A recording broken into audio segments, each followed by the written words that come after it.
Hello friends, welcome to Nila's moral stories. வாங்க இன்னத்து story பார்க்கலாம். ஒரு ஊரில் ஒரு பயங்கரமாக காமெடி சொல்கிறவர் ஒருத்தர் இருந்தார். அவர் ஒரு நாள் ஒரு ஸ்டேஜ் ஷோக்கு போகிறாராம். அங்கே போய் அவர் சொல்கிறாரா, நான் நிறைய காமெடி சொல்லுவேன், ஆனால் கடைசி 3 காமெடி தான் பயங்கர ஹைலைட்டாக இருக்கும் அப்படின்னு சொல்கிறாரா.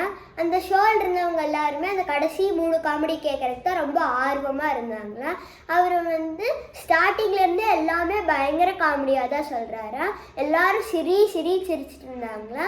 அப்போ நடுவுலையும் சொல்கிறாரா, இதெல்லாம் ஹைலைட் கிடையாது, அந்த கடைசி 3 காமெடி தான் பயங்கரமான ஹைலைட்டு அப்படின்னு சொல்கிறாரா. நடுவுலையும் சொல்கிறாரா.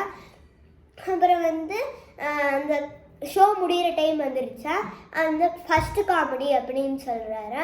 ஃபஸ்ட்டு ஒரு காமெடி சொல்கிறாங்க, எல்லோரும் பயங்கரமாக சிரிக்கிறாங்க. செகண்ட் காமெடி அப்படின்னு சொல்லிட்டு அதே காமெடி தான் சொல்கிறாரா, யாருமே சிரிக்க. இப்போ தேர்டு காமெடி அப்படின்னு சொல்லிட்டு திருப்பி அதே தான் சொல்கிறாரா, யாருமே சிரிக்க. அப்போ அவர் சொல்கிறாரா, இப்போ நான் ஃபஸ்ட்டு காமெடி சொன்னப்போ எல்லாருமே பயங்கரமாக சிரிச்சிங்க, அதே காமெடியை நான் 2வது 3வது தடவை சொன்னப்போ நீங்கள் யாருமே சிரிக்க. இதே மாதிரி தான் நீங்களும் உங்கள் லைஃப்பில் ஏதோ ஒரு கவலையை நினச்சே உட்காந்துருக்கீங்க.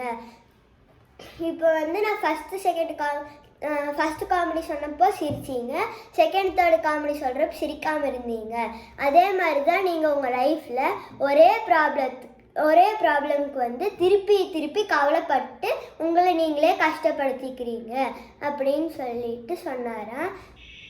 இப்போ உங்களுக்கு ஒரு ப்ராப்ளம் இருக்குன்னா, அந்த ப்ராப்ளம் உங்களால் எல்லாம் தீர்க்க முடியும்னா, அந்த ப்ராப்ளம் தீர்க்க முடியும்னா நீங்கள் உடனே ஆக்ஷன் எடுக்கணும். அப்படி கிடையாட்டு அந்த ப்ராப்ளம் உங்கள் கையிலேயே கண்ட்ரோல்லையே கிடையாதுன்னா நீங்கள் அதை பற்றியே திருப்பி கவலைப்பட்டே இருக்கக்கூடாதுன்னு சொன்னாராம். எல்லாரும் கை தட்ட ஆரம்பித்தாங்களாம். So moral of the story என்னென்னா, நம்மளுக்கு ஒரு ப்ராப்ளம்னா அதவே நினச்சி வருத்தப்பட்டுட்டு இருக்கக்கூடாது. நம்மளால் இந்த ப்ராப்ளமை தீர்க்க முடியும்னா நம்ம உடனே ஆக்ஷன் எடுக்கணும்.